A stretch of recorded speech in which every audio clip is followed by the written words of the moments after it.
Hello everybody, welcome to my channel Ashley's Treasure, and today I'm going to do a little tag that I found on Pinterest. I'm going to use this little sticker and put it on some packaging tape. And what the trick is that you put it through water and remove the sticky, and so that way you can see the sticker on both sides of the tape.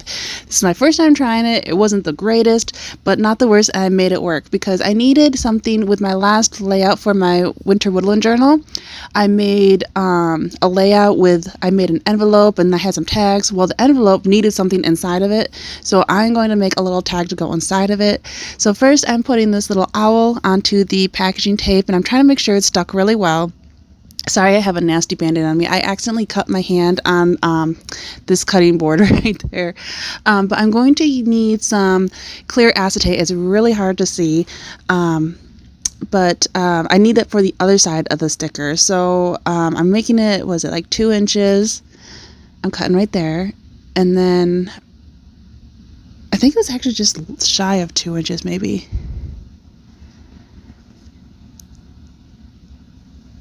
Trying to see how long I wanted it.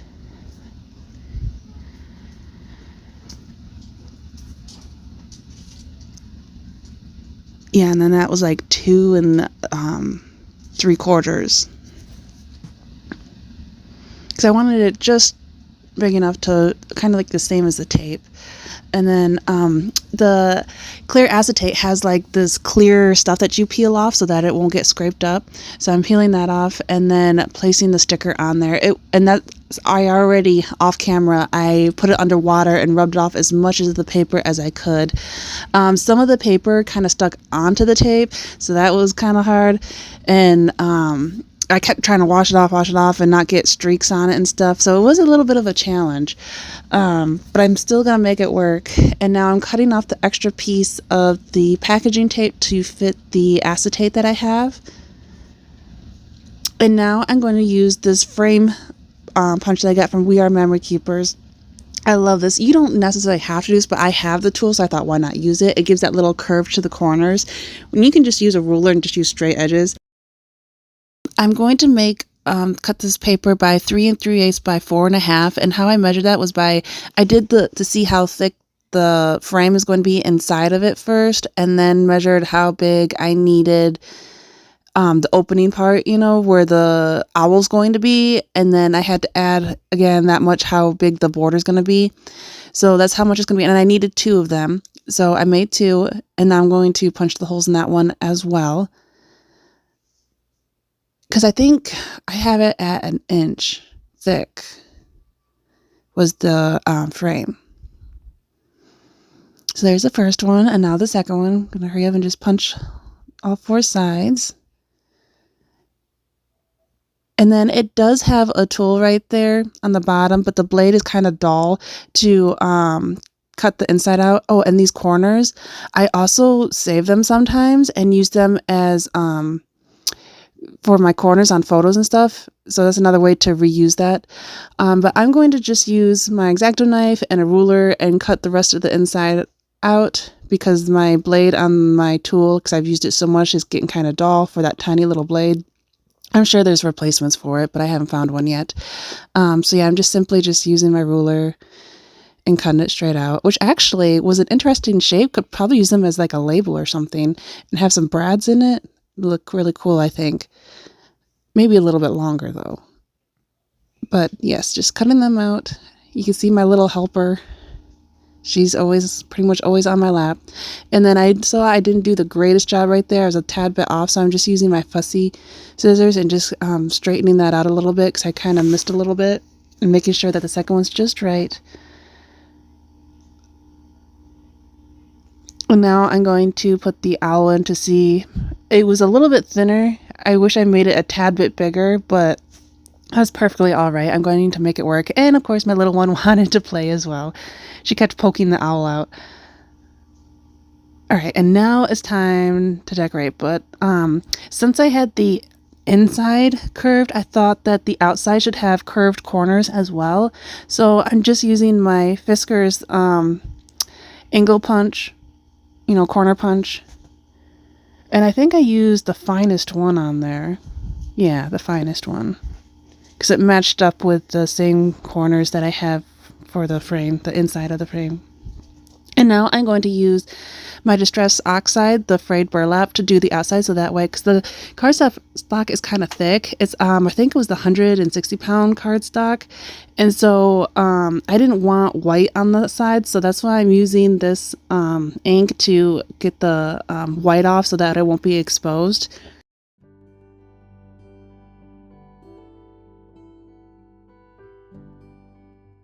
Alright, so now I distressed both of them, and now I'm going to label which side is the inside and which side is the outside, so that way I don't decorate the wrong end. So I guess it doesn't really matter, but now I'm going to start using just scraps of paper that I have left, and I really wanted the torn look, so I got my ruler that I did myself. I used needle nose pliers and chipped the corners so that it gives that deckled edge, and so it gives that torn look. I use it all the time. It worked great. And so yeah, I'm using that to all my papers so they all have that distressed kind of look to it. And yeah, I'm just using scraps of paper that I use. See, that blue is the end page that I use to make an envelope out of. There's the old book pages. I love that torn look to it. So yeah, I'm just going to keep fiddling with this and see how... I just want all strips to cover that up and see how this will look. There's another book page.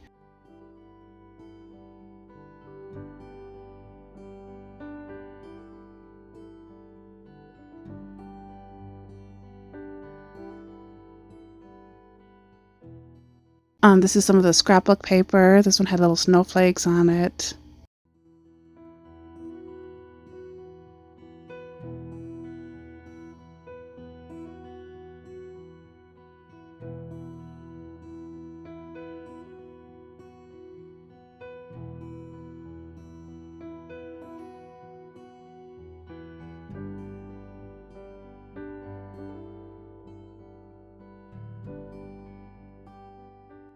I used some of the crepe paper, which is really hard to tear actually. This is kind of difficult, but I love the texture.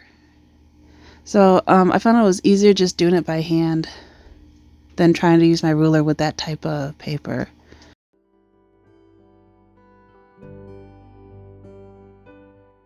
Okay, so I like where this is going, so I'm kind of set them aside how I'm going to layer it.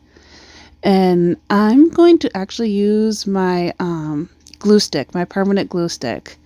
And so I put a good coat on there, and then I got some scrap paper behind it so that I won't glue my table. And yeah, just kind of gluing it on layer by layer.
I didn't really want any straight edges, so that's why I tore that part as well. I was trying to make them all look distressed, torn look.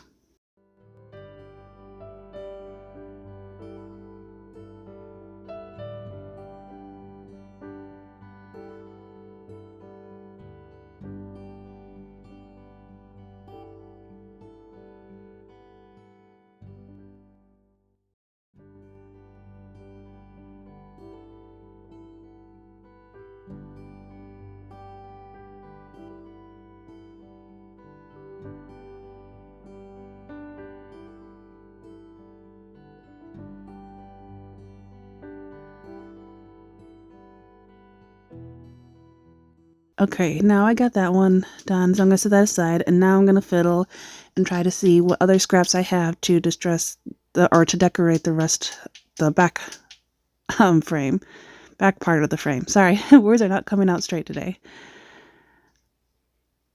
I absolutely love that scrapbook. I used like every bit of that I had left. That was like the perfect colors for what I was going for in this journal.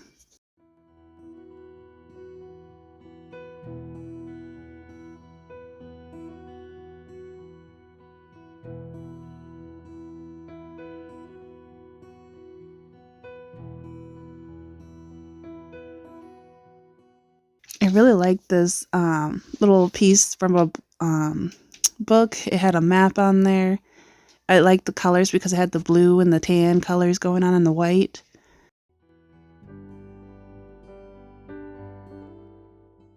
But it didn't quite go with that book page because it was like too close to the same color.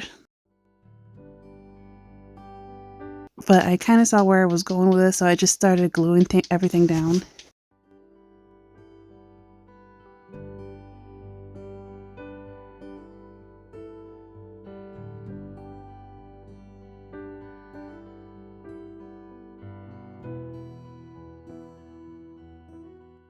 And then I started gluing on this wood grain paper that I had, and I noticed that I had that piece, the scrapbook paper, too far to the right, that there'd be a white gap in between, so I had to move that a little bit closer so that none of the cardstock would be showing. Luckily, it wasn't completely dried yet, so I was able to peel it off and rearrange it. There we go. Now putting the wood grain on it, there's none of the cardstock showing.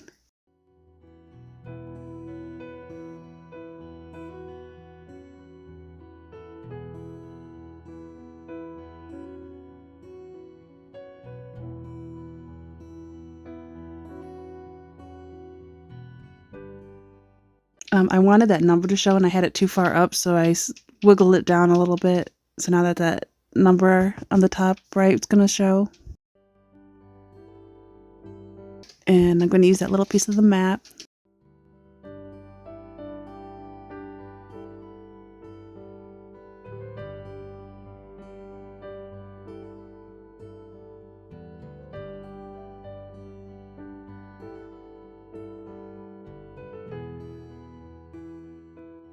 And then I was trying to use more of the crepe paper, so I just kept tearing.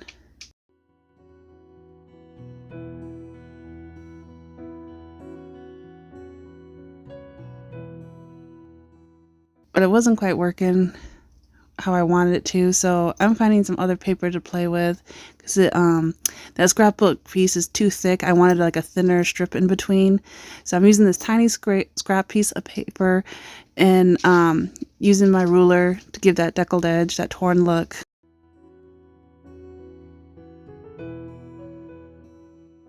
And it kept tearing on me, so I had to like angle it just right so that it wouldn't tear on me because I'm going to use that tiny thin strip.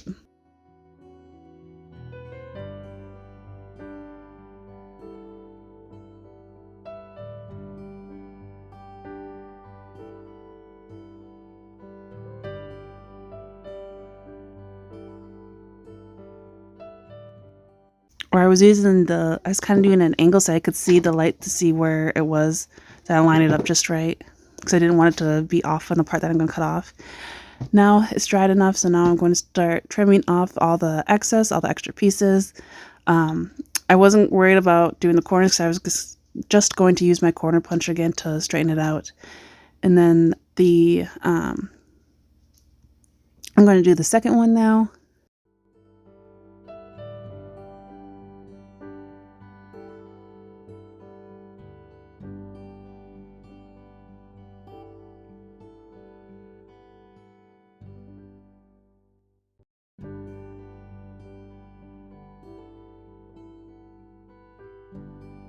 Now I'm going to use my corner punch so that they'll be the exact same.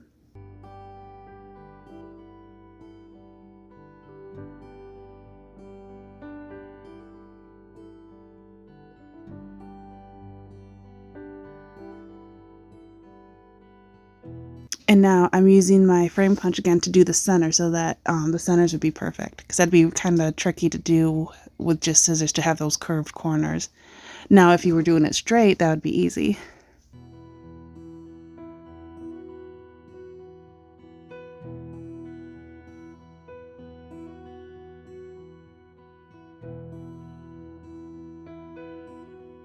There we go. Now they're all perfect. Time for the second one.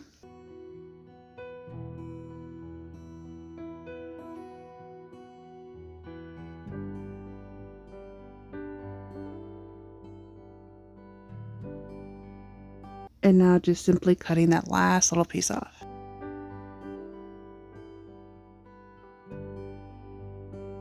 And then this one looked like it still needed something, so I tore a thin strip again to put on that dark book page because it was too thick.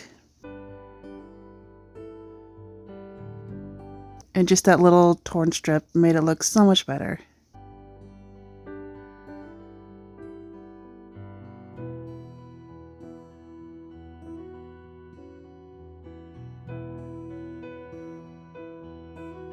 And now it's time to distress all the edges so that it all looks like it's aged together, it all blends in together. So I'm just using the same exact ink, the Distressed Oxide Frayed Burlap.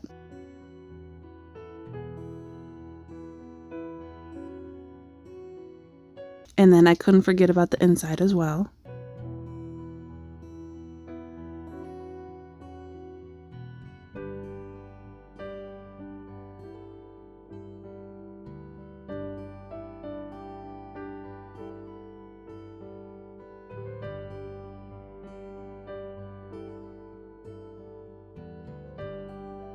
Now I'm doing the second one as well. And I noticed there was a tiny little piece that I missed when I was doing the corner punch. I didn't have it perfectly lined up, so I just snipped that off because that would drive me nuts.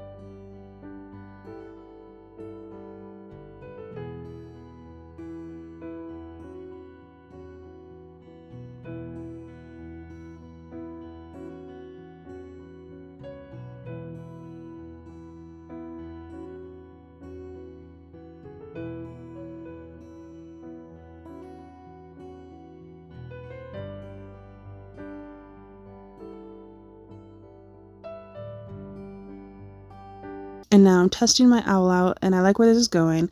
So instead of using my art glitter glue that I normally do, I'm actually using 1/8 thick double-sided tape. This one is scrapbook.com's tape. That's what it's called. It's their own, and it works pretty good. And so I'm using that on all four sides because I have the hardest time with liquid glue for doing acetate because it takes longer to glue, and then sometimes the glue oozes in where you don't want it. So this is why I use the double-sided tape for the acetate. So I'm just doing all four sides, just the inside. I'm not worried about the outside. The outside I am going to use my art glitter glue, but the inside where the acetate is, I am using the tape. And now I'm just using the little tool to make sure it's stuck really well, so that when I take the paper off, the tape won't come off with it. And so there's no air bubbles.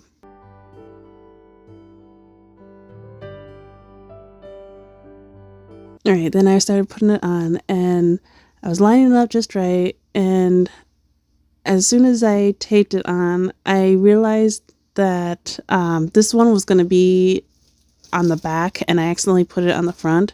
So I'm trying to remove it, and that tape is pretty sticky that it came off with the acetate. So luckily I was able to peel it off of the acetate, and then I just had to add some more tape back onto the frame.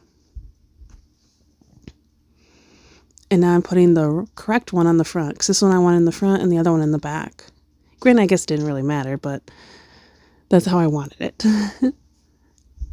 Alright, now I'm placing it just right. The tail's going to be a little bit covered.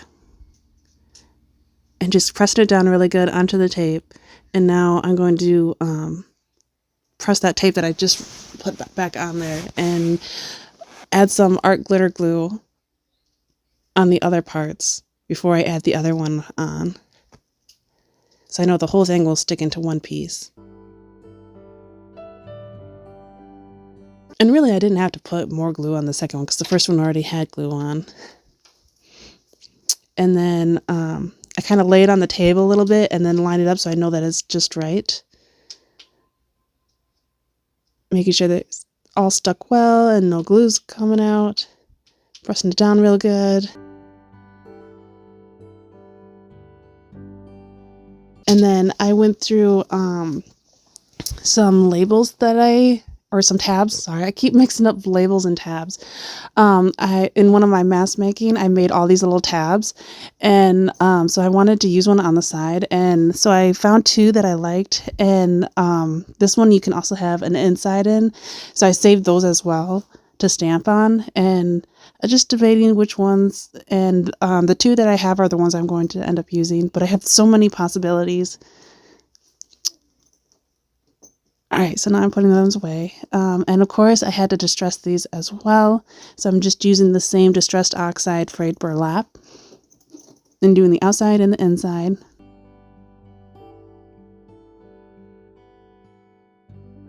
This one had a little snowflake embossed on the top left corner. I thought that looked really cute. I'll have to add the video of this when I mass made these and put them in the description box below.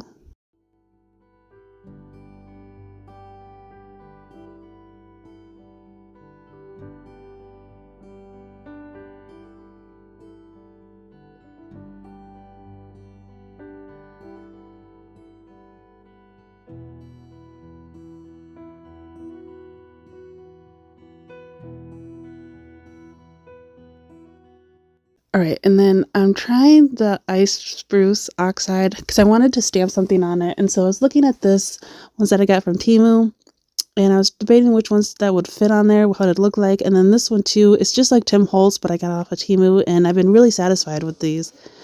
But yeah, I was trying to find something to stamp on it. And I'm going with this one. It was in French, so I had no idea what it said, but I was going to test it on the back to see which color I liked more, because I didn't know if I wanted to stick with the frayed burlap or try this other color, iced spruce. And so I'm stamping this one on the back to see what it looks like. And it stamped really good, but I didn't care for the look because it didn't go with all the distressing I did on it. So I'm going to stick with the frayed burlap. And now I'm going to stamp it on there. But I didn't know what in the world it said. I just liked the look of it. And later on, I looked it up what it said in French. And it actually says July. And then it has like a year on there. July of 1937, and I did not know that. So I'm going to have to take that out and put a new one on there because this is a winter woodland journal, and July, we don't have winter in July. So I'm going to have to take that out and just stamp something else on it, which is really easy because I got extra ones. So, but yeah, I should have looked that up before I stamped that on there. But it fit perfect, and I like the font, so... Alright, so now I'm gluing the back one on first, making sure it's right where I want it before I glue the front one on.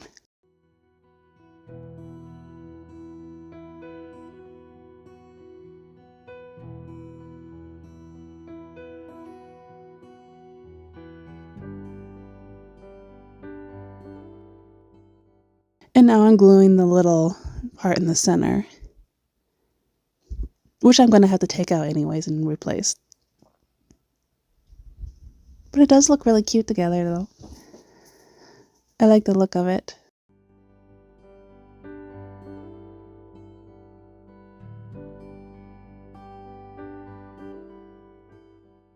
And there's the back. And since the front had something stamped, I thought maybe the back needs something too. So I was playing with my stamps again that I got from Temu and looking around. And I found one on here was just numbers that I was going to use in the back.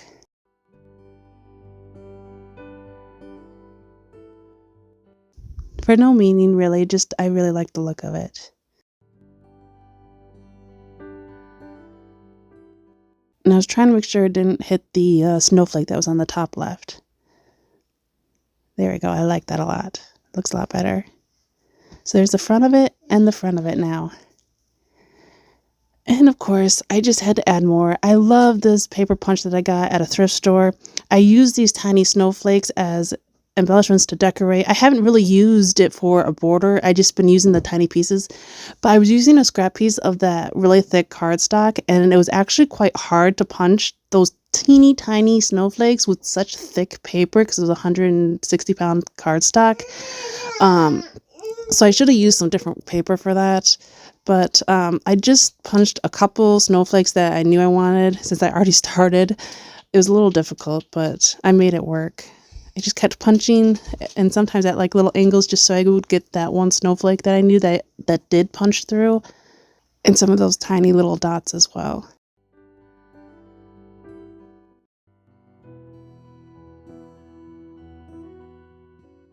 And then this was another mass make that I made with stamping fabric, and I thought maybe I could use one of these. So I was going through all them and trying to find a small one that would look good on the bottom right of it. And so I was just kind of going through, trying them all out and seeing which ones could possibly work.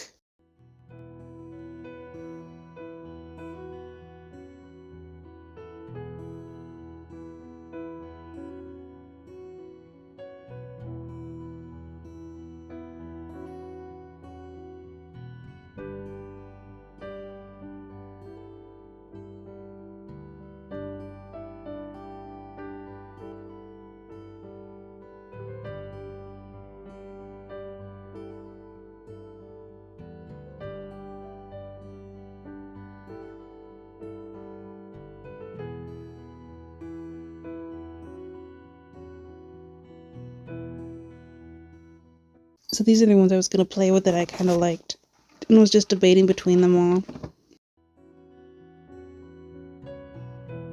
And then I thought I was going to go with this one, so I liked where how that looked, so I was just kind of placing that one there while I placed all the snowflakes down.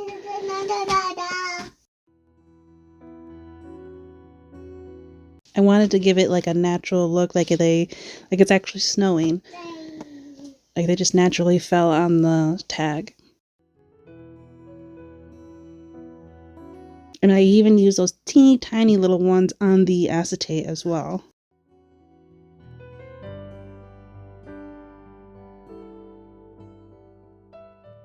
It's amazing how something so tiny can make such a difference.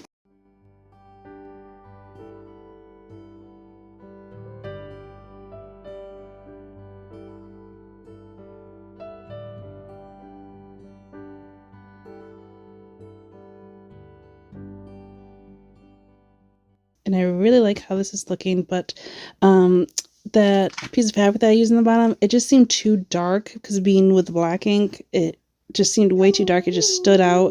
And so I found one with a lighter color, which actually I think I used the same ink actually, and pressed it on there, and that looked a lot better. So I used that one instead. I think it had the same, or had kind of the same, it was just random numbers. And here I'm doing a little close-up so you can see it better. And I'm going to start gluing all the snowflakes down. I used my art glitter glue. And I also used my little pencil that I use all the time for tiny things like this. It was originally made for, little rhinestones, and it works great. I use it all the time for tiny embellishments like this. And then I press it with my finger, so if any glue oozes out, it sticks to my finger and it comes off.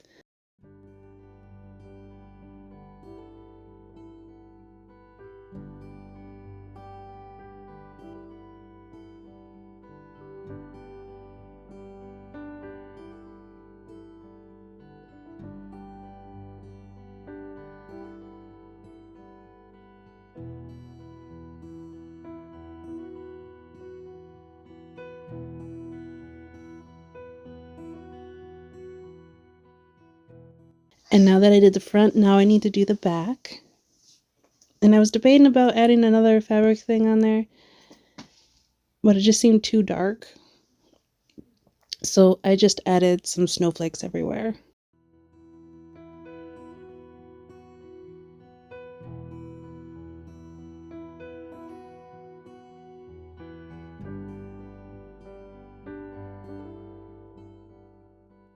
And now here is the page that I'm going to put it on, and see if it's perfect in my little envelope there that I made. And you can see the front of it, and now there's the back of it. I absolutely love how this little tag turned out. And now it has its own little spot in the little envelope there, and then the other tag to close it. And then this is what it's going to look like inside the page so far. So if you like it, give it a thumbs up. Don't forget to subscribe so you can see how the rest turns out. Talk to you later. Bye!